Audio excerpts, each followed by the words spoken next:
Nous avons appris beaucoup au sujet de la mondialisation et son rôle significatif dans la société. Cependant, savons-nous ce qui se passe dans notre environnement par résultat? De l'atmosphère jusqu'à les 4 océans, notre Terre est en train de se détériorer à cause de nos actions comme humanité.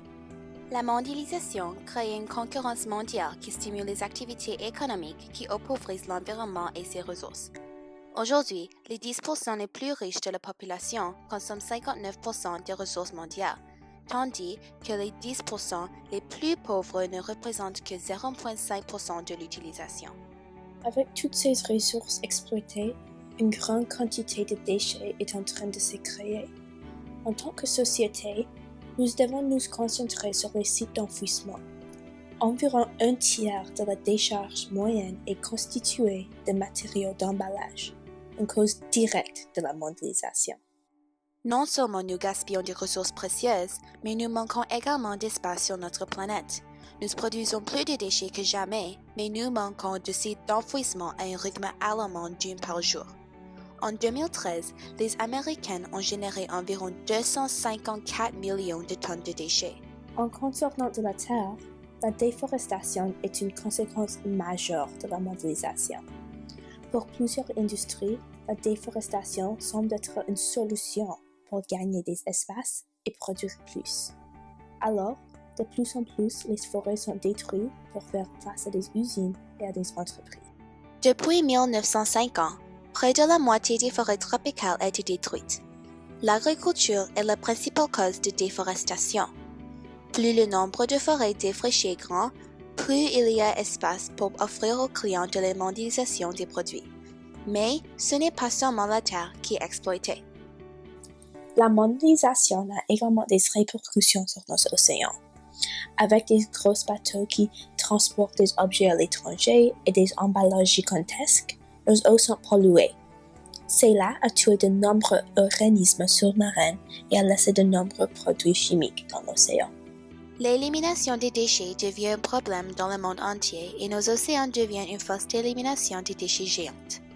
Comme dans les décharges à terre, nos océans sont un court d'espace pour tous les polluants que nous y déversons.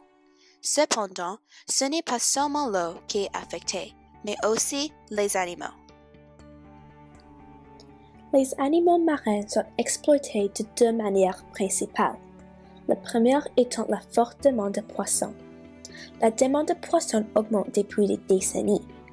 Si les océans continuent à être saccagés, les populations de poissons disparaîtront complètement d'ici au milieu du siècle. La mondialisation affecte également les animaux marins par la quantité terrifiante de plastique dans nos océans. Nos déchets flottent dans les eaux et peuvent ressembler à la nourriture pour les animaux. 100 000 créatures marines meurent chaque année par l'ingestion du plastique. Environ 1 million d'oiseaux de mer meurent également du plastique. Non seulement dans les corps d'eau, la santé de plusieurs espèces d'animaux est en danger sur Terre. Une des plus grandes menaces est la contamination chimique. Des morceaux de plastique, des toxines comme l'antigel et d'autres produits chimiques entrent dans le sol.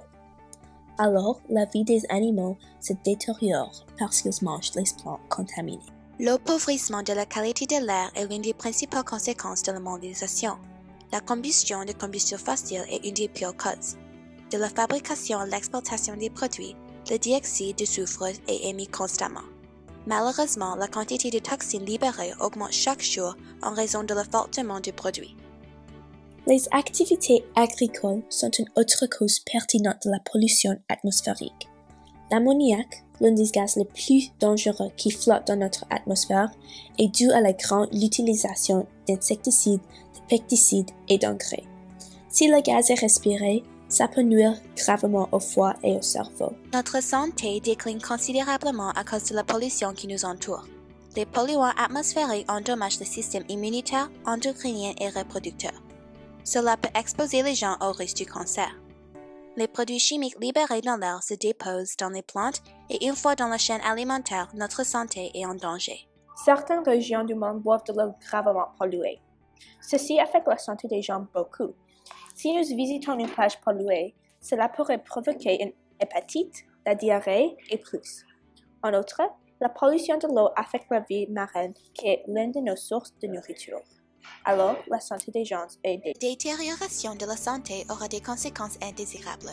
Si une personne hospitalisée est extrêmement malade, il ou elle ne peut pas travailler et a du risque de perdre son emploi pendant les frais médicaux resteront exigeants et écrasants.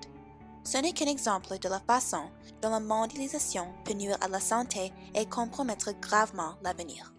Imaginez votre vie sans les produits plastiques. De nos salles de bain aux cafétérias, de nos écoles, on trouve du plastique n'importe où. Sans trop y penser, les gens utilisent des pailles en plastique pour leur café et des sacs en plastique pour transporter leurs courses. Comme le plastique est abordable et pratique, nous ne considérons pas les autres options qui seraient très bénéfiques. Il existe de nombreuses solutions à la pollution de l'air, de l'eau et de la terre. Au lieu des combustibles fossiles, des charbons et du gaz naturel, nous pouvons nous tourner vers les énergies renouvelables, telles que l'énergie solaire et éolienne. Ce qui est également une bonne idée car elle durera pour toujours. Chaque année, environ 500 milliards à 100 milliards de sacs en plastique sont consommés dans le monde.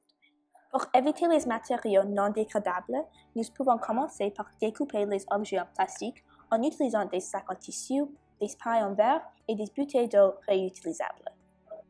Notre planète se détériore depuis une longue période de temps, mais cela ne signifie pas qu'il est trop tard pour faire une différence. Tant que les communautés se réuniront pour faire face à la mauvaise vérité, accroître la sensibilisation et agir sur les conséquences, nous pourrons empêcher notre planète de disparaître si tôt.